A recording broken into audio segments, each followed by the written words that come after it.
दाता भला करे। जो मैंने इस ऑडियो का टाइटल दिया है, गुरु बनाने के लिए संत की पहचान कैसे होगी, बड़ा ही ये रहस्यमय प्रश्न है। इसके ऊपर चर्चा होनी भी चाहिए और नहीं भी होनी चाहिए, क्योंकि बहुत से साधक ऐसे हैं जिन्होंने शारीरिक रूप से किसी गुरु को अपना मार्गदर्शक अभी तक नहीं बनाया है।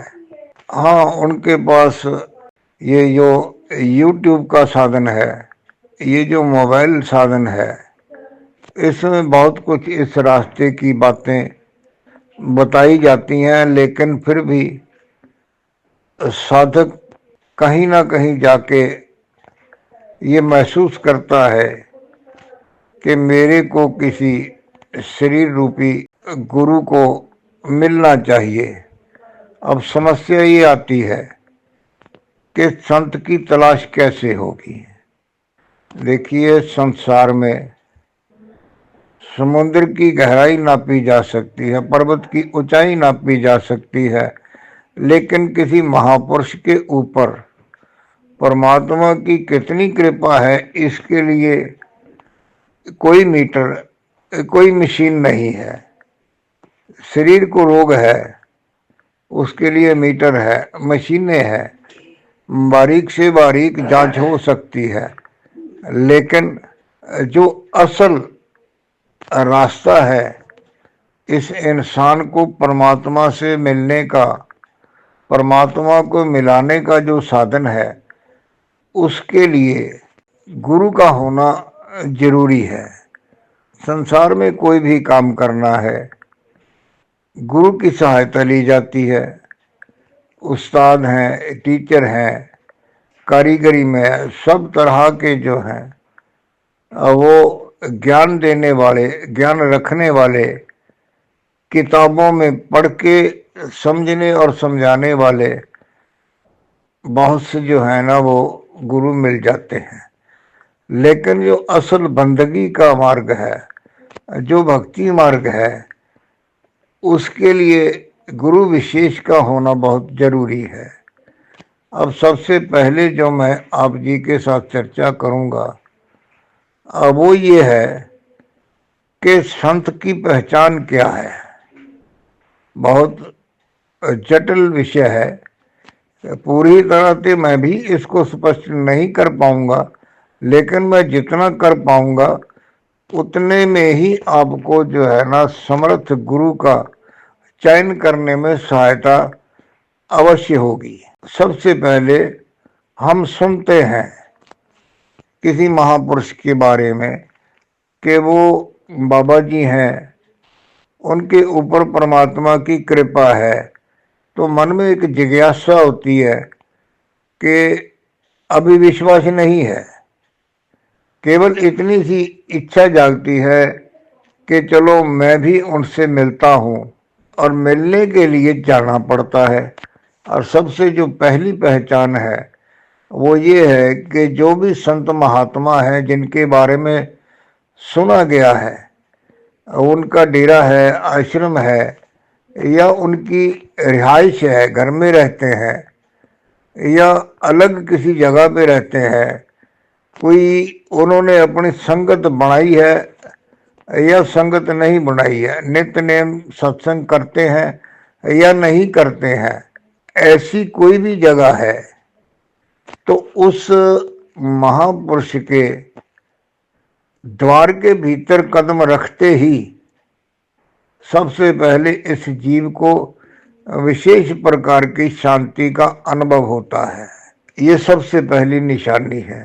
उसके बाद हम जाते हैं, महापुरुष के दर्शन करते हैं, दर्शन करते हैं, वहाँ जाके उनके सामने बैठते हैं, तो उनकी नज़र जो है वो हम पर पड़ती है या साधक पर पड़ती है या तलाश करने वाले इंसान पे पड़ती है, तो एक विशेष प्रकार की जो है वो उनकी नज़र में चमक होती है। और वो साधारण इंसान जीव जो है उस नज़र के तेज को सहार नहीं सकता है। नजर झुक जाती है। संत की आंख जब भी देखोगे उसमें थोड़ी नमी होती है, और शैतान की आंख जो है वो खुश्क होती है, तेज दोनों में होता है।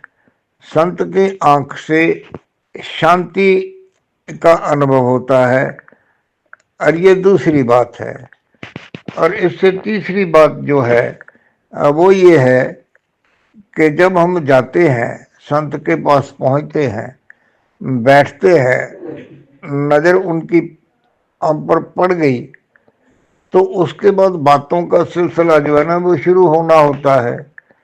बिना बताए हमारे मन में जो प्रश्न हम लेके गए हैं, तो उस प्रश्न का जो उत्तर है वो संत महापुरुष हमारे बिना कहे, बिना बोले उस बात को वो स्पष्ट कर देते हैं। ये जो है ना ये तीसरी बात है। और यहाँ पर ये जो मैं कहने जा रहा हूँ वो अक्सर लोग इसको नकारते हैं कि सबसे पहले जो परीक्षा होती है ना वो संत की होती है। अक्सर लोग कह देते हैं कि हमारी क्या औकात है कि हम संत की परीक्षा लेंगे। संत की परीक्षा ली नहीं जाती, संत की परीक्षा अपने आप होती है। वहां गए, शांति का अनुभव हुआ, नजर में दृष्टि पड़ते ही चमक अंदर तक चली गई, बस गई, बात हुई, बात का भेद जो अपने अंदर ये साधक छुपा के लेके जाता है वो जाहिर हो गया। तो ये जो तीन बातें हैं, इसके बाद अब जो है ना वो चौथी बात। तो वहां से जब उठ के आना होता है तो आने को मन नहीं करता, मन नहीं करता, फिर भी जो साधक है ना वो आता है। और अभी आए हैं तो ऐसा लगता है कि हमारा वहां पे कुछ रह गया है। और उसके बाद बार बार उस संत महापुरुष को मिलने के लिए जाने को मन करता है, कोई ना कोई बहाना बना के उनके पास जाने को मन करता है। तो ये कुछ बातें हैं जो ये बताती हैं कि जो वो संत महापुरुष है उसके ऊपर परमात्मा की विशेष कृपा है। अब इसके बाद जो साधक को करना होता है तो उसको जो है ना वो समर्पण करना होता है। अब समर्पण की बात आ गई, तो समर्पण से पहले हमने जिससे भी ये सुना होता है कि फलां महापुरुष के पास मैं गया था तो मेरा काम बन गया, काम यानी कि भक्ति मार्ग में मेरी उन्नति हो गई, या कुछ संसारिक काम भी होते हैं जिनके लिए ये जीव संत के पास जाता है। अब यहाँ पे बात आती है श्रद्धा की। अब श्रद्धा जो है वो भी तीन प्रकार की है। एक तो श्रद्धा उस साधक की है जिसने, जो मैंने ये पहली परीक्षाएं संत की बताई हैं, इनके बाद उसका जो है ना वो समर्पण हो जाता है और उसका काम जो है ना वो बनता है, बंदगी में उसकी उन्नति होती है और वो किसी को बताता है। तो जो दूसरे प्रकार की श्रद्धा है वो जो है वो श्रद्धा उस जीव की जो है ना अपनी नहीं बनी है। अब वो उसकी जो श्रद्धा है अब वो देखा देखी की श्रद्धा है कि वो फला बंदा परेशान था, अब वो उस महापुरुष के पास गया तो उसकी जो है ना वो उन्नति हो गई। ये दूसरे प्रकार की श्रद्धा है। अब एक तीसरे प्रकार की श्रद्धा है, और उस श्रद्धा में जो है श्रद्धा कम, विश्वास कम, लेकिन ईर्ष्या होती है। वो संत महापुरुष के पास जाता है, एक दो चार बार गया। अब संत तो उसके हृदय को जानता है कि इसके हृदय में प्रेम नहीं है, श्रद्धा भी नहीं है, विश्वास भी नहीं है, लेकिन फिर भी ये आ रहा है। तो वो साधक संत को सीधी बात कहता है कि उसका तो आपने काम कर दिया, उसको तो भक्ति मार्ग पे चला दिया, उसका संसारिक जो काम था वो भी आपने कर दिया, लेकिन मेरा आप नहीं करते। मैं गरीब आदमी हूँ, अब वो अमीर आदमी है। ऐसे जो श्रद्धावान होते हैं, ईर्ष्या की श्रद्धा रखने वाले हैं, उनके ऊपर संत का आशीर्वाद होना मुमकिन भी है और नामुमकिन भी है। तो ये दूसरे प्रकार के लोग होते हैं। अब जो सबसे इस मार्ग में जो जरूरी बात है ना, वो है परमेश्वर के पास प्रार्थना। प्रार्थना में बड़ा बल होता है, और परमात्मा जो है ना वो मिला देते हैं संत से, और उसके लिए यही प्रार्थना करनी होती है। मन में वैरागवान होके परमेश्वर के पास प्रार्थना की जाती है कि परमात्मा मेरे को किसी संत से मिला दे जो मेरे को तेरे से मिलाने में सहायक हो। और ये सिंपल सी प्रार्थना है, और इस प्रार्थना के स्वीकार होने पर परमेश्वर की कृपा से जो संत महात्मा है वो खुद चल के साधक के पास पहुंचते हैं। ऐसा साधन बनता है, या तो संत आ जाते हैं साधक के पास, या कोई ऐसा साधन बनता है कि वो जो साधक है उनका अचानक से संत से मिलाप हो जाता है। तो ये तीन बातें हैं जो भक्ति मार्ग में आगे बढ़ने के लिए, गुरु बनाने के लिए काम आती हैं। सबसे जरूरी जो मैंने आखिर में बात कही है कि जो परमात्मा मिलाएगा, जिस महापुरुष को मिलाएगा, उसके आगे अपने आप को जो है ना पूरी तरह से समर्पित कर देना है, कंप्लीट सरेंडर कर देना है। और समर्पण के बिना बात बनती नहीं है। और इसके बाद जो संत महापुरुष अक्षरी नाम देते हैं, अक्षरी नाम जिसको कबीर साहब ने 52 अक्षर, जो हिंदी के 52 अक्षर कहे हैं ना, उनमें अक्षर होता है, खर कहते हैं, जो खत्म होने वाला है, खरने वाला है। परमात्मा का नाम कबीर ने कहा है कि इन 52 अक्षरों में नहीं है, लेकिन ये 52 अक्षरों में जो नाम है वो क्रिएटिव है। क्रिएटिव मतलब वो पैदा करने वाला है, वो नाम उस नाम तक लेके जाने वाला है जहां पर जो परमात्मा के साथ इस आत्मा का मिलन होता है। अब इनमें अक्षर क्या है जो उस संत ने अपने गुरु महाराज से लेके उनको अपने जीवन में निरंतर जप के सिद्ध किया होता है। चाहे ओम है, चाहे राम है, चाहे वाहिगुरु है, और चाहे अल्लाहू है। ये कुछ शब्द ऐसे हैं जिनको संत महापुरुष अपने गुरु महाराज से लेकर निरंतर जाप करते हैं, और उनका वो सिद्ध हो जाता है। सिद्ध का मतलब ये होता है कि जिस भी अक्षर को, मंत्र को, शब्द को बार बार रटा जाता है, पढ़ा जाता है, वो सिद्ध मंत्र हो जाता है। और सिद्ध मंत्र जो किसी को दिया जाता है तो वो बहुत कम मेहनत से इस जीव के अंतर में चलने लगता है।